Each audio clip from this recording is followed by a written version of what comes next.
I was one of those kids who would shoot her hand up in the air, be front of the classroom, want the big person in my life, the teacher, the parent, even my friends, and eventually colleagues to like me. I never really thought of myself as a people pleaser as I was a child growing up, but I can see now, looking back, and even in my young adult life, that I have had so many little and big people pleasing tendencies. Today, I am so excited to be joined on the podcast by an amazing friend and guest, Sara Bybee Fisk. She is an expert on people pleasing. She's going to be talking about not only how people pleasing is healthy and normal, but at what point along the way it might start to turn into something that you want to take a deeper look at. Especially as we are walking into the holiday season, there are so many cultural festivities and special events and dinners and time together with friends and family. This, I thought, would be the perfect time to have her back on the podcast to talk about specific strategies that you can feel armed with in your back pocket so you walk into and out of the holiday season feeling truly connected with yourself. I hope you enjoyed today's podcast conversation with Master Coach Sara Bybee Fisk. Let's get into today's episode. Hey, friends, welcome back to today's episode. I am so thrilled to be joined by my good friend, Master Certified Coach. Sara, you're going to tell us a little bit about you. And I really had wanted to have you on the podcast specifically at this time of year. We've had you on the podcast before. I will link that show in the show notes, but I wanted to talk specifically about why this time of year, around the holidays, special events, all of this brings out some of our very natural desires to people please. So tell us about you. We're talking about people pleasing and the holidays. We're going to get into the episode. I, first of all, love you. I love your work. And I am a master certified coach and instructor. I come by the work that I do very honestly. I was an excellent people pleaser. I did a really bang up job making everybody else happy and ignoring like the river of resentment that just kind of ran underneath all of that. And one of the things about the holidays is it's the height of everything that we want: connection, love, togetherness, traditions. Like it's when we bring out all of our favorite things. We have high expectations. We take time off of work. We travel to see family. Our kids come home. It is really this beautiful potential time of like togetherness and spending time with the people we love and want connection with most.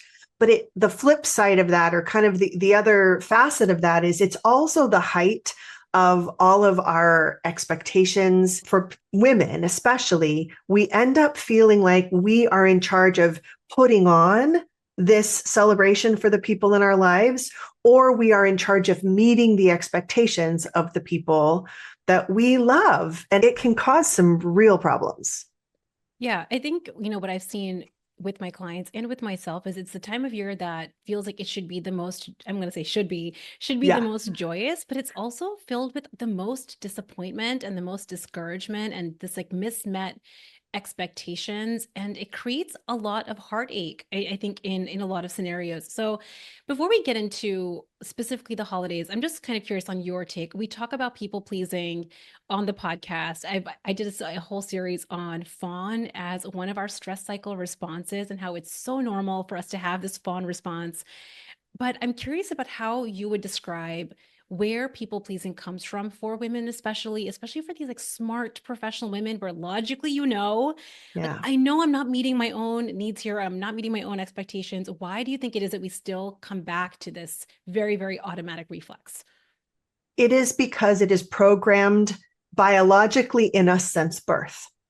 And here's what I mean by that. A baby comes into the world completely incapable of taking care of itself. All it can do is cry. And then hopefully a big person comes and changes it, feeds it, cuddles it, helps it go to sleep.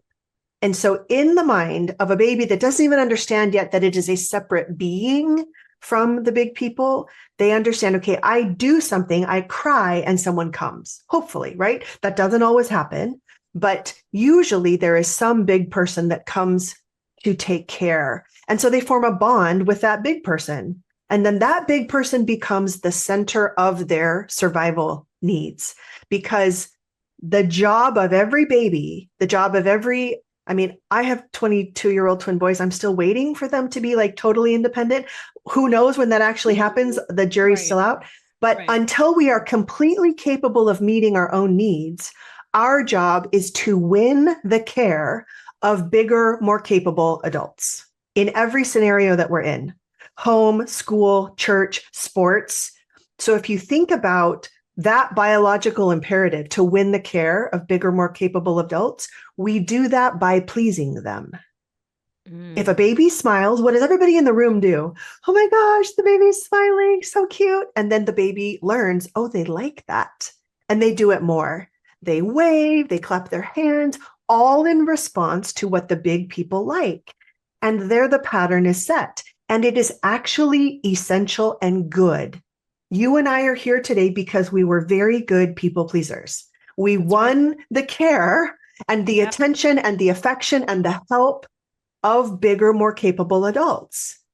And so that people pleasing pattern is actually how we survive, because baby then is picking up thousands of messages. Oh, they like that. Oh, they don't like that. And we soon learn there are behaviors we get rewarded for and behaviors we get punished for.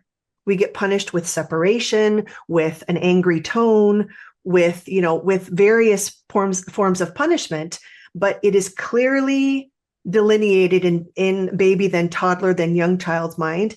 They like this, they don't like that. They like this, they don't like that. They like this, they don't like that. And so we learn the rules of all the groups we belong to, and we learn to keep them if we want to get rewarded. We learn the roles that we are expected to fulfill: the good girl, the one who gets good grades, the one who doesn't have any needs, the one who makes everybody else happy by being the funny, silly one. And those rewards are literally what help us survive.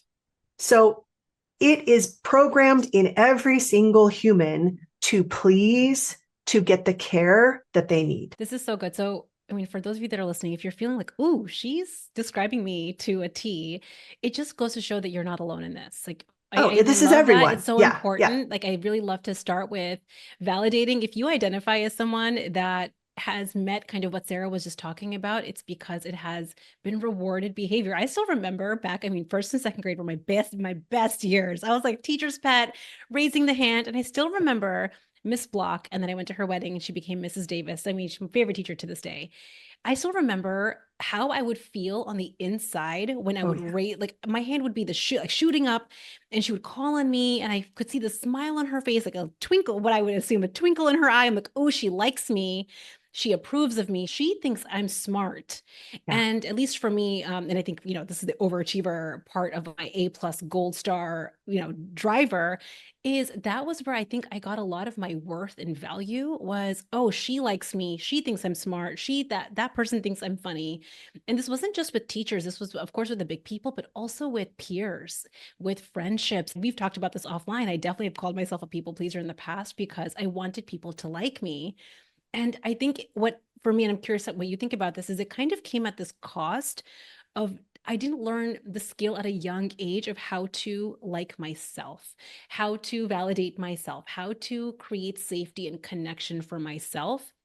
This is, I think, a deeper conversation, but I'm just kind of curious about what you think about at what point along the way does a very natural and important trait of creating safety and bonds with the big people, how do we start to allow ourselves to also validate ourselves and create that safety and connection?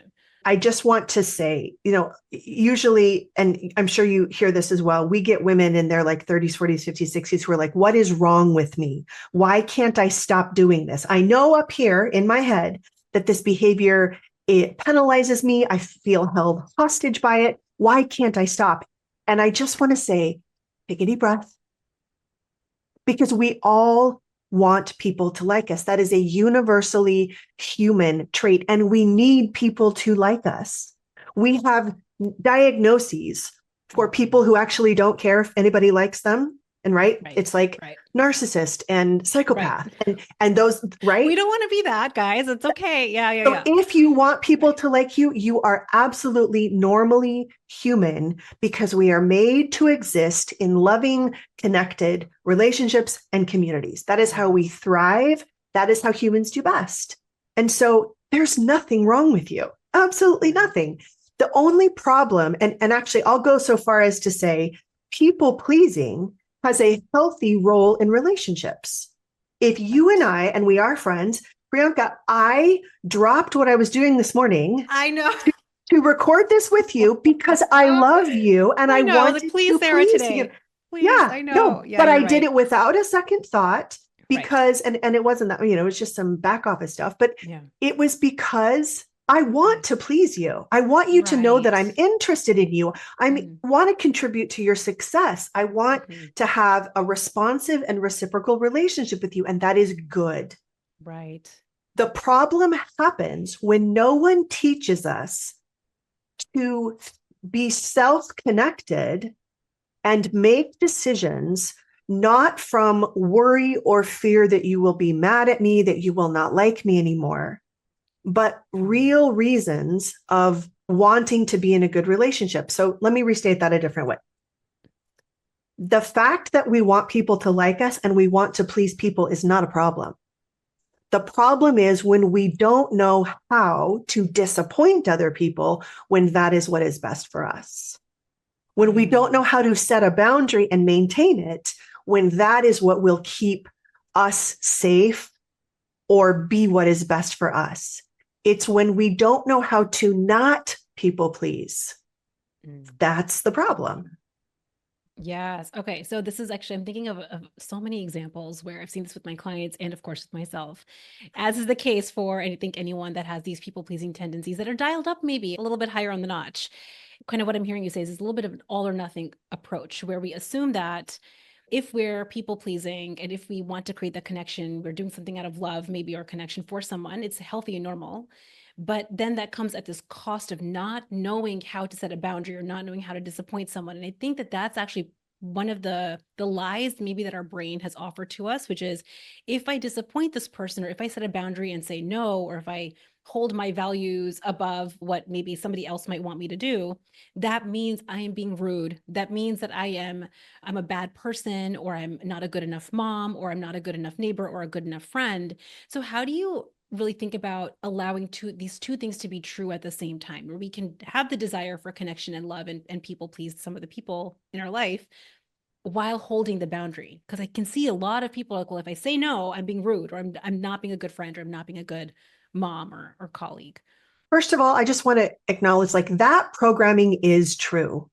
If we had all your listeners in a room and we said, what are the good girl rules that we're supposed to obey? Every single one of them would know. You have to be nice. You have to be kind. You can't share opinions that are going to make other people uncomfortable. Don't rock the boat. Don't be a burden. Don't need help, right? We all know what they are. And so the fact that we are still grappling with how to violate those rules is very real. But the way that you hold two things at once, meaning like I need this and you're telling me you need this, and these two things are in conflict, one of us is not going to get what they want, is to slow it down. Mm, One of the things that happens is when we are confronted in a situation with somebody who wants something from us, our time, our energy, our effort, our brain space, whatever, it is already habituated that we say yes. We already are programmed to self-abandon. And so what we have to do is take a break where we can come back to ourselves. Let me give you an example. This is a couple of years ago now. My brother was going through a divorce.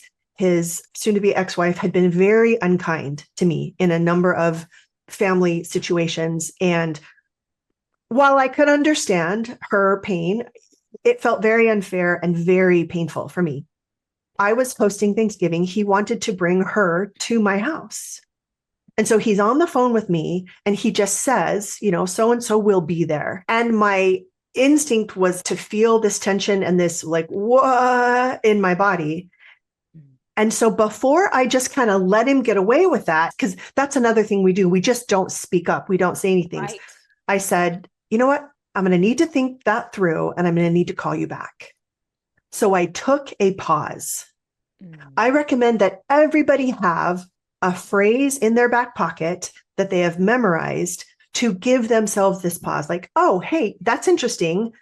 I'm going to need to circle back, or Mhm. thanks for the invitation. I'm going to need to check my calendar. Just a phrase that allows you to get out of the situation because Mhm. in the moment, all of your programming is there. You feel the pressure to agree or say yes or give in. And Mhm. you need a minute to come back to yourself. And by come back to yourself, Yeah. I mean, remember what your values are. Remember what you want. Remember that you exist and you deserve a place in this interaction as well. Oh, I love that so much. I think that that's such a good tool for anyone, especially you mentioned Thanksgiving. This is the start of like all of the festivities. We're recording this on Halloween. So, and Diwali, today's Diwali, for me as I'm celebrating. It's one of those events where, kind of speaking to what we were saying at the start, we bring all these people together and friends and family. And there are going to be these moments where you want, maybe your knee jerk would be to say no, but you just stay quiet. I think that that's like a Yeah, huge one where you just don't say anything. Or for me, it's like, maybe this will magically go away. I have this wishful thinking. Even if I don't speak up, maybe they'll just read my mind or read my face expressions or my tone, and they'll just understand to not bring them. And then I get mad if they still do it anyway. So totally. kind of speaking to kind of taking this further. So if we take that pause, we take that step back, and now you circle back to your brother, which is like, hey, I thought about this and I've decided I don't want to allow this person in my home. You're going to have an emotion there. So, Absolutely. yeah, so this is, I think, speaking a little bit to boundaries and how to hold your no, even if it feels really uncomfortable. What do you think is the hardest part about holding a boundary, especially for women through through these cultural festivities? And how can we feel a little bit more empowered to hold our no from a place that's not fear, that's not feeling terrible? We don't want anyone to be feeling terrible, but also like, how do we feel empowered in that process? What I had to do. So when I got off the phone, I actually had to take some time and like predict if she's here, what am I going to be feeling? I'm going to be feeling resentful. I'm going to be feeling angry. I'm going to be feeling like I didn't stick up for myself. And now, this holiday, when my kids are home with me, when I've tried to make it be something wonderful, I now have like a fly in the soup or something, right? Just something that doesn't. Right. So I had to acknowledge how I would be feeling with her there. And then I had to acknowledge what is it going to be like to tell my brother no? I'm going to be Mm-hmm. feeling nervous, Mm-hmm. anxious. I'm going to be feeling a little worried that he's going to be mad at me and he's not going to understand. And that is the kind of the bad news of people pleasing. Mm-hmm. People pleasing is hard and uncomfortable. Not people pleasing is also very uncomfortable, but only one of those discomforts moves you in the direction of being more free, more empowered, more sovereign. And sometimes we are going to people please, and that's Mm-hmm. totally fine. But Right. what I had to decide on purpose was I am willing to feel the not people pleasing discomfort, the fear, the anxiety, and the worry, because that's what I pick for me that serves me in this moment. So, what I actually did was I just practiced feeling. I picked up, you might laugh. It is funny. I picked up my phone and pretended to call him like, Mm-hmm. hey, I've thought about it. It's not what I want. And I let all that emotion come up and I practiced feeling it beforehand so that when I did actually make the call and he said, and I quote, Sarah, I think you've taken this people pleasing thing too far. Mm. I was able to say, right? Oh my Yeah. gosh, yeah. And this is a brother I have a great relationship with, Right, but right. we have people in our lives Yeah. who benefit from our lack of boundaries, who Mhm. benefit from the ways that we accommodate and pretend and Yeah, kind of shape ourselves into whatever they want us to be. yeah, And we have contributed to that right, by being the person who would do that in the past. And so right. I was able to recognize and say to him, like, hey, I get it. I understand why this is upsetting to you. It's new. And in the past, I would have just gone with it, but that's not what I'm going to do this time. Mm, It makes sense that you are upset, and I am not changing my mind on this. yeah. This is so good. This reminds me, so if you have children in the car or something, cover their ears for just a second. I remember I had a coach who said, and I often use this example with my clients, there's two flavors of shit sandwich. Sometimes that we're Mm-hmm. choosing between two discomforts. One is just more familiar. So I think sometimes we Absolutely. kind of confuse ourselves into thinking, oh no, this one feels better. And I'm like, oh, I don't think it actually feels better. It's more familiar. It doesn't actually feel so great when you make some of those like more habituated responses. And it's making me think of, I had a relationship with somebody that it was like an estranged relationship, but I didn't want it to be estranged anymore. I had not talked to them for years, not for years and years. And I remember thinking, I'm going to pick up the phone, I'm going to call them. And my heart, when I tell you, racing, my face felt flush. They're thousands of miles away, but it was like there was a lion in the room with me. And I was like, I want to make repair. I want to make amends in this relationship. And I did exactly what you're talking about. Like, I pretend, like, what am I going to even talk about? I haven't talked to them for years. And picking up the phone and having a hand on my heart, like reminding myself in my mind, Priyanka, you're safe. You're okay. It's okay. You're okay. And just like having the conversation and then proving to myself at the end, you didn't die. It's like That's after it. you get off the conversation with your brother, it's like, oh, look, we were able to hold this boundary and we didn't die. Proving safety, it's one more layer, which I just think is so beautiful. It's so beautiful. And it is absolutely true. When I do this work with my clients, I actually take it a step further and I have them create the movie in their mind of them not people pleasing and play that movie over and over and over again because mental rehearsal is so powerful. So if you can imagine yourself sitting at the Thanksgiving table and not eating the food that you know you're going to feel bad about, bloated and heavy and gassy and gross. Why did I eat that food the next day? That mental rehearsal actually prepares you to feel the negative emotion that actually is going to benefit you in the long term. Right. This is so good. So, I mean, speaking of Thanksgiving dinners, this is a conversation I've been having so much with my clients. One is this idea that we want other people to make sure that they're not giving us the treats. I remember I had a client that was saying, and I've had so many clients say, I wish they just wouldn't bake the treats. I'm on a health journey. Like my parents should know, my family should just know, and they should just not have the treats. So we like put the burden kind of on the other party. And then the other one that I find is like, oh, but my aunt made this really special thing and she went out of her way and she spent all day long making this food. I might not even like the food, but I feel obligated to have it or to try it or to accept it. So I think kind of this is such a great kind of segue into thinking about Thanksgiving or any cultural festivity or religious holiday coming up for you when you're at the dinner table, when you're at the holiday event. How do you recommend kind of coming in, knowing what your plan is, what feels aligned for you, for your body, and for your goals, and holding that even though somebody's put in a lot of effort into this dinner? Like and people share like love, love languages. Like food is my love language. I'm like, that's not a thing. But apparently it's a thing for some people. I don't subscribe to that, but people do subscribe to that. So they're like, oh, you're rejecting my love. You said no, you're rejecting my love. What do you think about that? I actually do think it's a thing because I know that my mom, her love language is providing food. And we didn't get a lot of other like, I'm so proud of you and I love you. We got here, I made you a sandwich, right? Or here, I made this for you. And especially if you grow up with any kind of food scarcity, or any type of, when your family is of more limited resources, to bake or make or provide food can be a really big deal. So it has been my experience that that is true, including living in a third world country for a little while as a missionary for a church that I no longer attend, but yes, I was there, and having people in total poverty provide treats for us as guests in their home that Yes. they would Yeah. not give their own children, right? Yeah. So I understand. And the mistake that people pleasers make is they think that whatever anyone else's effort is more important than how I feel in my body. Mm. And that is the lie. Because I remember having food served to me, even in this third world country where people were very, very poor, that I knew was going to make me sick. I knew it because I'd eaten it before out of guilt and obligation. And I could say to the person providing this food, thank you so much. And if I eat this, it's going to make me sick.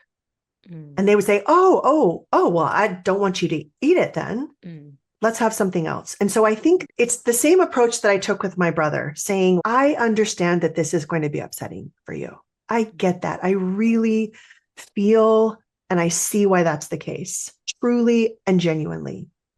And if I eat this, I will not feel good. Mm. And that's I just think this something is that like I'm so not willing good. to do. Yeah. I think that, this can kind of turn into it's like more of a nuanced conversation because we can start towing a line. I still remember I've had a couple of clients say they felt this need to give an excuse for why they want to say no. Like, oh, I have a gluten allergy, or I have this reason, this medical diagnosis that is preventing me from eating, this amazing food that you have made. So I think that goes back a little bit to thinking about whether you feel the need to give a justification or a reason. And maybe you want to, and that's totally okay. But if you find yourself constantly thinking about, like, how am I going to say no? What am I going to say? How am I going to say it? How am I going to justify it? It's coming from worry and fear of them pushing you away or having a negative response. I think that that's something worth thinking about because we have a long life ahead of us to go to all these events. We could keep having the reason, the justification, the gluten-free allergy that you have, or we could just practice being honest. And I think that, again, this is going back to two things being true.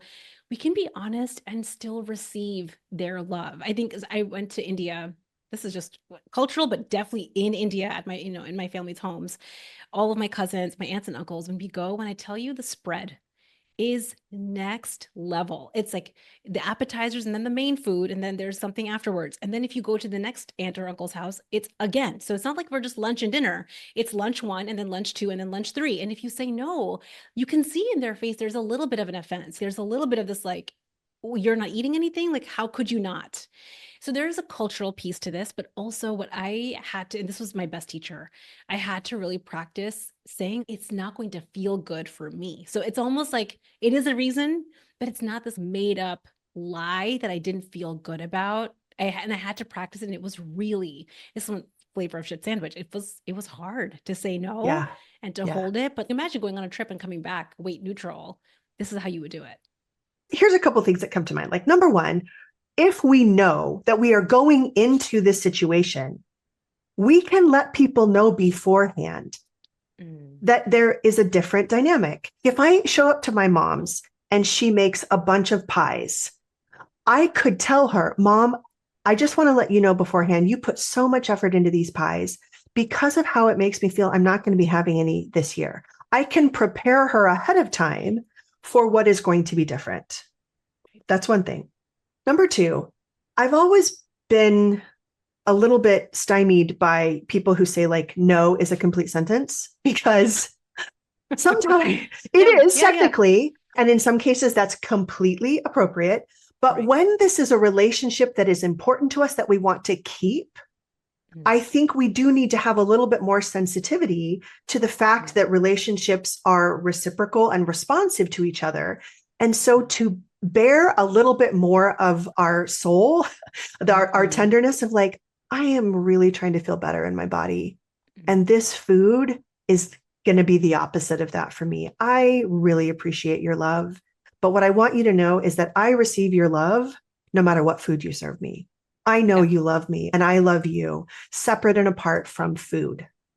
And Yeah. so while no is a complete sentence, and if that feels good, use it, I think where we get hung up is because we care about these people. Mm-hmm. We want to have relationships with them. And so instead of an excuse, which I understand, and I say, if that's what you need, go for it, we can also be vulnerable and say, what we're Yeah. trying to do here in loving each other doesn't have anything to do with food. Yeah. And it's honest connection. I think, when you think back on what we were saying at the beginning, what we are wanting is connection and Totally. love. And it feels tender, but that does happen through vulnerability and honesty. And I know that there's so many, and we've had this conversation on the podcast before, like, oh, what will they think? They'll think I'm on another diet. Like they might. Yes, they might. And also it's allowing conversation and connection, which is the whole point, I think, of what we're actually wanting. We just use food, I think, kind of as a shared experience, but we can just have conversation and vulnerability as another way. It's harder. It's a flavor of sandwich that we're picking up, but I think it's one that can really create so much empowerment over the holiday season. So, Sara, I loved it. I feel like we could have just gone on, but I wanted to hear if you have any tips for somebody walking away today on their next meal, the next thing that they're going into, what can they walk away with, and then how can they find you? First of all, your best compass is how you feel inside. And so taking a minute before you go into any holiday scenario, whether it's a meal, a party, and just giving yourself a moment with you to be like, hey, what do we want? How do we want to feel when this is over? What are some sacrifices that we're willing to make? How are we willing to not feel the really familiar discomfort of people pleasing? What is one little thing we might do to not abandon ourselves, to hang on to what it is that we really want and not get lost in all of this and just do one little thing? The journey to connect to yourself as your true like inner compass is a marathon. And we accomplish it 1 mile, one choice at a time. And I really feel like when women are given the chance to connect to themselves and to feel how wonderful it is to hang on to and not abandon that beautiful self, that is a really rich source of motivation to keep going and keep doing that. Yeah, I think about, when you've done that first mile and you can look back and be like, I just did that. I just did that. I just Yeah. did that. I have actually as a wallpaper on my phone, look at you go. And it's a Mm-hmm. reminder to me to not always be focused so much on the goal, but like the process. Yeah. Every time I've done something hard, like look at you, look at what you just said no to something that you might Yeah. have always said yes to, or like look at that mile you just ran. And that pride that we get to feel, it is kind of a source of that empowerment and that freedom that I think so many women are craving. We're wanting more of it. I think, and again, it doesn't have to be 0 to 100. It can just start with one step at a time, which I just love, Sarah. Thank you. How can people hear more about you, your podcast, which is amazing, all the things? I am the host of the Ex Good Girl podcast. You can find it wherever you find podcasts. And I have a free Facebook group called Stop People Pleasing. And I spend a lot of time in there every week sharing free resources that I use inside of my paid group coaching program. Because what I really want is women everywhere to feel this like sovereign, empowered choicefulness in their lives. I love it, Sarah. We're going to put all the links in the show notes today. And I hope you guys have an amazing, amazing week. Sarah, thanks for being here. You're so welcome. Bye. I hope you all enjoyed today's conversation with my friend Sarah. Truly, I adore these types of conversations where we can bring in experts and guests to share their perspective on a lot of what we are talking about on the podcast here. If you loved this podcast episode, I would love to hear from you over on Instagram. I am Burn Stress Lose Weight. Come drop me a DM, tag me if you really enjoyed this episode, and share it with a friend. I think this is one of those episodes that everyone could benefit from, especially if you're walking into a busy holiday season with a lot of festivities, because I know we just want to feel joy, connection, and love with our loved ones. And I think this is really creating a roadmap for how you can navigate the season without resentment and without sabotaging a lot of your goals. I hope you guys have an amazing week, and I'll see you at the next one. Bye.